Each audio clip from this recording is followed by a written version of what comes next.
Oke, salam teman-teman semuanya. Kami akan mempresentasikan hasil diskusi kami, yaitu kami mengambil diskusi kami dari kitab Markus seperti itu, teologi kesembuhan ilahi dalam Injil Markus. Kita masuk ke dalam pendahuluan. Kitab Markus adalah kitab yang tertua dari kitab Injil lainnya. Kitab Markus ditulis oleh orang tertentu, namun dalam perkiraan banyak yang mengira bahwa kitab Markus ini adalah ditulis oleh Markus sendiri, seperti itu. Nah, dalam kitab Injil Matius, Markus, dan Lukas, Yesus menggunakan perumpamaan menggambarkan bahwa Allah atau Mesias dengan cara hidup semestinya dalam kerajaan Allah. Kita masuk ke dalam latar belakang dan latar belakang introduksi dan sejarah. Kita masuk ke introduksi Injil Markus, yaitu kitab ini sering disebut bahwa seperti ringkasan dari kitab Injil Matius dan Lukas, seperti itu. Namun kita melihat bahwa berdasarkan dugaan kitab Markus ini merupakan dasar bagi pola dua penyisahan yang lainnya, seperti itu. Dalam hal ini kita tidak bisa menyebutkan bahwa siapa yang sebenarnya menulis kitab ini, tetapi kita melihat di dalam tradisi gereja yang menyebut bahwa Markuslah yang menulis kitab ini. Kemungkinan ya bahwa semuanya sebagai karya Markus, seperti itu.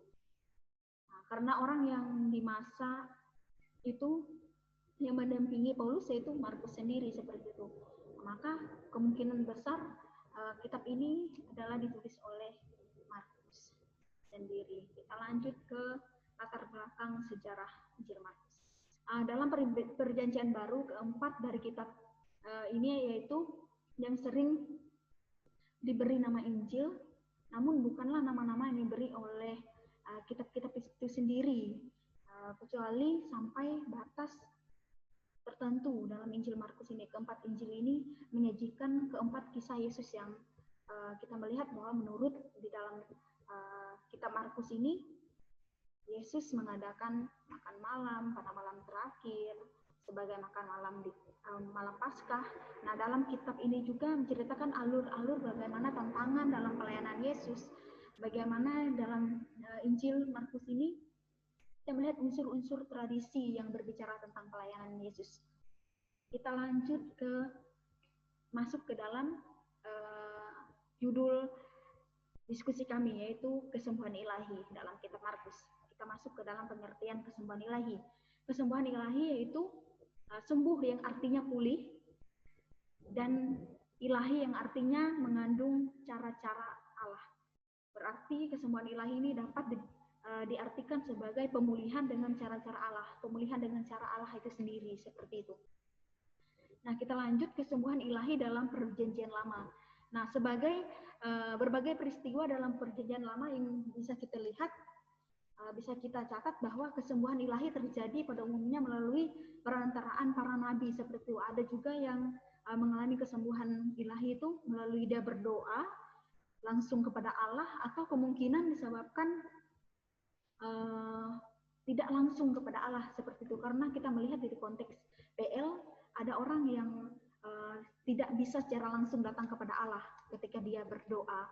Namun karena di konsep PL itu kita melihat bahwa Allah kudus, kekudusan Allah itu sangat terlihat di situ. Ada orang-orang seperti imam saja yang bisa datang secara langsung berbicara kepada Allah dan berdoa kepada Allah, seperti itu.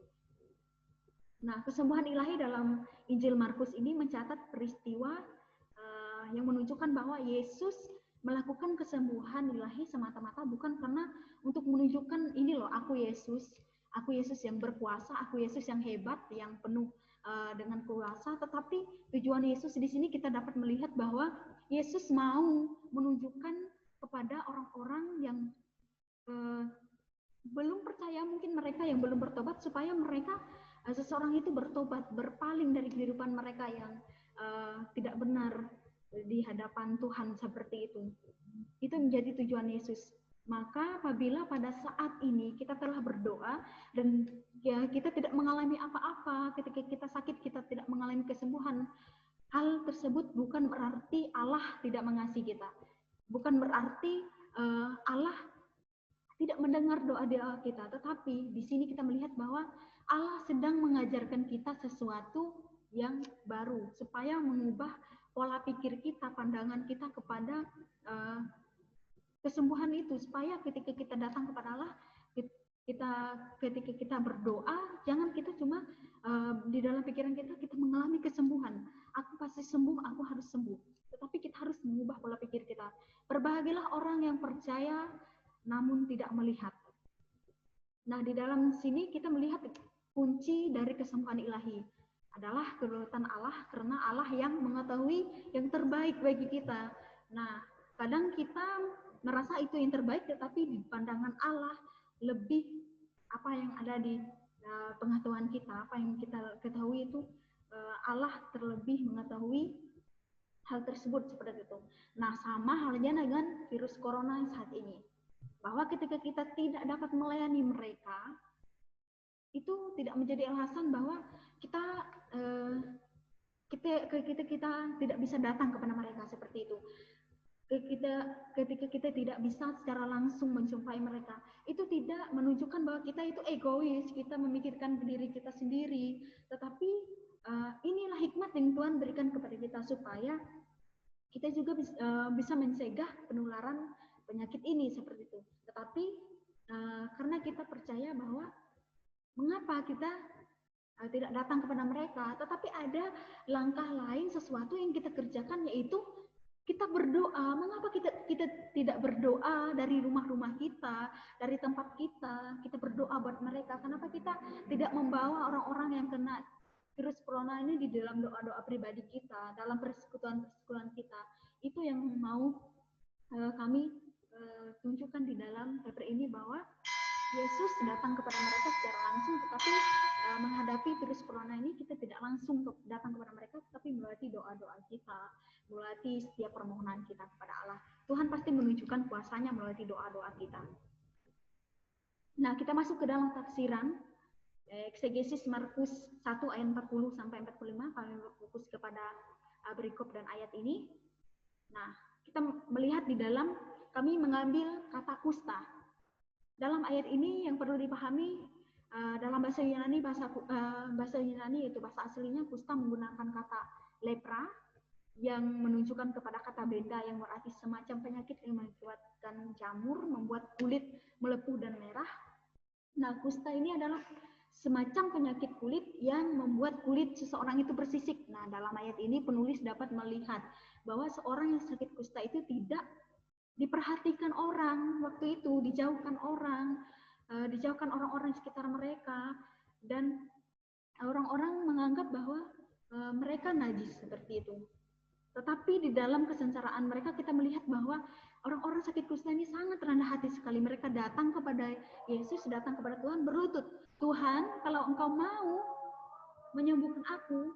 Seorang yang sakit kusta ini berkata, kami pasti sembuh, kami pasti sembuh. Mereka mempunyai kepercayaan yang luar biasa kepada Yesus seperti itu. Nah, semua kembali kepada kedaulatan Allah. Seorang yang sakit kusta ini mempunyai iman serta percaya bahwa Tuhan Yesus sanggup menyembuhkannya. Nah, sewaktu seorang penderita kusta datang kepada Yesus minta disembuhkan, Yesus tidak menyuruh pergi dan menganggap mereka najis, bahkan menganggap mereka tidak layak seperti itu. Ia tidak juga memperlihatkan bahwa orang kusta ini menjadi tontonan orang lain, tetapi kita melihat di dalam terjemahan KJP, NIV, dan NAS, kata kusta yaitu leprosi yang berarti baras atau apras, yaitu mengidap penyakit kusta. Orang-orang yang mengidap penyakit kusta ini, yaitu penyakit kulit ini, orang-orang yang akan nanti tertular seperti itu, tertular penyakit ini sangat menular. Tetapi kita melihat di dalam perjanjian baru ini, di dalam Yesus menyembuhkan beberapa orang yang sakit kusta, kita dapat lihat di dalam konteks Matius 6 ayat yang ke-5, Lukas 5 ayat yang ke-12 sampai yang ke-15, bahkan sampai Lukas yang ke-17 ayat yang ke-11 sampai 19, Yesus menyembuhkan ke-10 orang penderita kusta. Kita melihat di dalam perjanjian baru bahwa orang yang sakit kusta ini sangat ditakutkan oleh semua orang seperti itu, karena orang yang sakit kusta ini mempunyai kejiwaan yang mengalami sangat menyedihkan, seperti dia terpuruk, dia merasa bahwa orang lain jijik kepada dirinya yang terkena sakit ini, bahkan dia juga merasa dirinya sendiri mengalami hal tersebut. Karena kita tahu bahwa penyakit kusta ini berawal dari benjolan, memenuhi setiap tubuh orang itu, bahkan mengeluar nanah, bahkan itu yang berbau busuk. Itu yang menyebabkan orang merasa jijik kepada orang-orang yang terkena sakit kusta seperti itu. Nah, kita lanjut ke kata berlutut. Di sini kita melihat bahwa dalam kata asli yaitu gonatizo, yang menunjukkan kepada kata kerja maskulin singular yang berarti bersujud di hadapan Yesus. Nah, kita melihat bahwa orang kusta ini sadar bahwa Yesus berdaulat, Yesus berkuasa. Dengan iman dia mengatakan, aku akan sembuh. Dia datang sama Tuhan Yesus, dia berlutut sungguh-sungguh memohon kepada Tuhan supaya dia mengalami kesembuhan. Nah, orang kusta ini kita melihat bahwa di dalam terjemahan KJP, kata berlutut itu yaitu sujud di hadapan Yesus sambil menyembah. Bukan saja berlutut, tapi dia sambil menyembah di hadapan Yesus, sambil meminta, memohon belas kasihan Tuhan kepada dia. Nah, dalam terjemahan NAS dan NIV juga, berlutut itu berarti bertekuk lutut dengan penuh permohonan kepada Yesus. Nah, kita dapat melihat bahwa orang kusta ini benar-benar memohon kepada belas kasihan Tuhan supaya dia mengalami kesembuhan di dalam sakitnya itu, seperti itu. Kita lanjut ke ayat yang 43 sampai 44. Kita melihat bahwa di sini ada kata peringatan keras. Saya mensegesis kata ini yaitu yang menggunakan kata balen auton, yang menunjukkan kepada kata kerja yaitu berupa teguran. Nah, kata ini yaitu bentuk perintah ketika Yesus mengatakan kepada orang itu dengan peringatan keras, yaitu menunjukkan kepada perintah secara keras atau kasar. Namun kata kerja yang dipakai oleh Markus ini yaitu mengandung perasaan yang kuat, digunakan sebagai peringatan yang keras kepada orang yang kena sakit kusta itu, seperti itu. Yang berarti menghardik atau menyuruh orang itu pergi atau mendorongnya keluar. Nah, dalam terjemahan KJP, NIV, dan NAS, kata peringatan keras ini yaitu berupa teguran, seperti itu. Nah, kita melihat dalam selanjutnya, pada saat itu Yesus menegur orang sakit kusta itu dengan peringatan keras supaya tidak menceritakan apa-apa pada semua orang. Kalau Yesus yang sudah menyembuhkannya, namun Yesus menyuruh orang kusta itu memperlihatkan dirinya kepada imam. Karena kita melihat di dalam perjanjian lama konteksnya, ketika tindakan ini adalah memenuhi hukum Taurat seperti itu. Dalam Imamat 14 ayat 1. Sampai orang ini dinyatakan tahir oleh imam seperti itu. Oleh sebab itu, imam yang berhak mengatakan bahwa orang ini sembuh. Nah, hal tersebut harus dilakukan sebagai bukti bagi mereka. Oleh sebab itu, di sini Yesus mengatakan, pergilah kepada imam, perlihatkanlah dirimu kepada imam, seperti itu. Nah, kita masuk ke konteks tinjauan teologi. Allah dalam segala sesuatu adalah kehendak Allah, mendoakan mereka yang sakit, mengusir setan atau roh jahat, itu semua atas kehendak Allah dan inisiatif Allah itu sendiri untuk memulihkan manusia dari sakit penyakitnya itu kembali kepada inisiatif Allah itu sendiri. Nah, Allah harus melakukan caranya sendiri.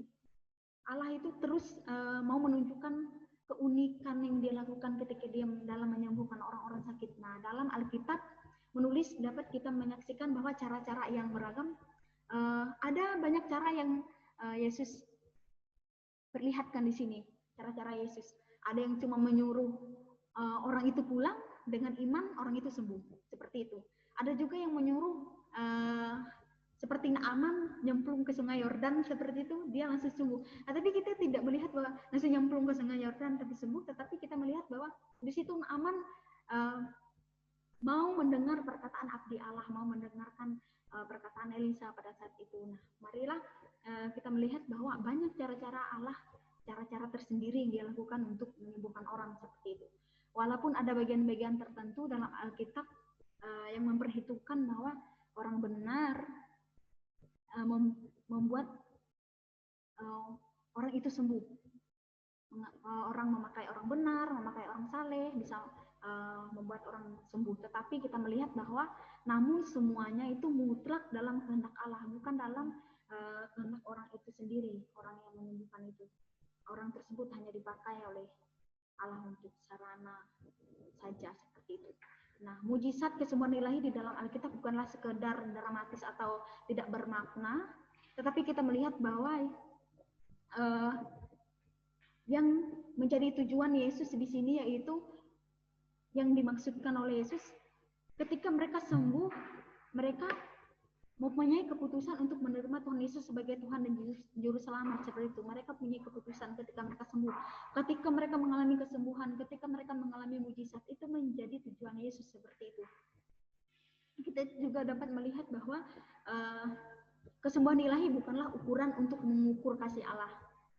Seseorang sembuh atau tidak ada kaitannya dengan terhadap kasih Allah seperti itu. Jangan kita menganggap kalau kita minta doa kepada Tuhan, minta kesembuhan, minta pemulihan, Tuhan tidak memulihkan keadaan kita, kita merasa bahwa kok Tuhan ini kayaknya nggak mengasihi aku ini. Tuhan ini tidak mempunyai belas kasihan, tidak mempunyai kasih. Tetapi mari kita ubah cara pandang kita. Seorang yang harus tetap memuji Dia, harus tetap bersyukur, harus tetap melihat kekuatan Allah yang sangat luar biasa. Dia yang memegang setiap kendali kehidupan kita. Mari kita masuk ke dalam kesimpulan. Dalam paper ini kami dapat menyimpulkan bahwa Yesus saja mau datang kepada orang kusta. Pada saat itu ya, di mana orang kusta itu tidak dipedulikan orang, dijauhkan orang. Orang kusta itu dianggap najis. Tapi Yesus mau datang kepada mereka, menyembuhkan mereka, merangkul mereka. Nah, dari sini kita sebagai orang percaya dapat melihat bahwa Yesus saja mau datang kepada orang sakit. Yesus saja mau merangkul mereka. Yesus saja mau peduli kepada mereka, memperhatikan mereka, seperti itu. Nah, sebagai orang percaya yang hari-hari ini, kita yang ditakutkan oleh virus corona ini, gereja yang diperhadapkan oleh virus corona ini yang menakutkan semua orang, mari kita mau mengatakan bahwa kuasa Tuhan tetap masih berlaku. Kesembuhan ilahi itu masih bisa ditunjukkan pada masa sekarang ini seperti itu. Kuasa Tuhan tetap sama. Yang hari-hari ini virus corona yang menakutkan ini, marilah kita menunjukkan kepada jemaat kita, kepada orang-orang yang percaya bahwa kuasa Allah, kuasa Tuhan sanggup menyembuhkan orang-orang yang sakit corona ini. Saya mengajak kita, kita tidak seperti Yesus datang kepada orang-orang kusta seperti itu. Tapi mari kita melewati seperti yang sudah saya jelaskan di atas, lewat doa kita, lewat doa pribadi kita, lewat persekutuan kita, lewat setiap persekutuan kita, mari kita berdoa buat mereka. Mari kita mau menyatakan kuasa Tuhan melalui doa-doa kita. Nah, di sini oleh sebab itu di dalam paper ini kita melihat bahwa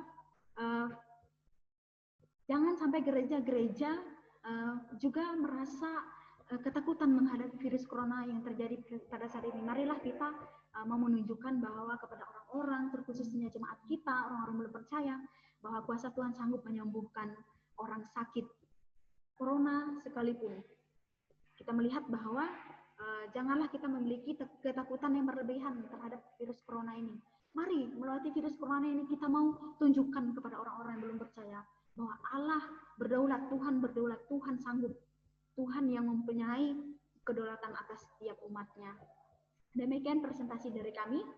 Jika ada pertanyaan atau ada kurang jelas dalam presentasi kami dalam memaparkan materi ini, saya mempersilakan kepada teman-teman yang ada di tempat teman-teman masing-masing untuk bersiapkan pertanyaan. Bahkan besok kita akan bertemu di dalam mata kuliah teologi PB1, teman-teman, saya akan persilakan untuk bertanya seperti itu. Sekian presentasi dari kami, terima kasih buat perhatiannya. Sampai jumpa besok pagi, Tuhan Yesus memberkati.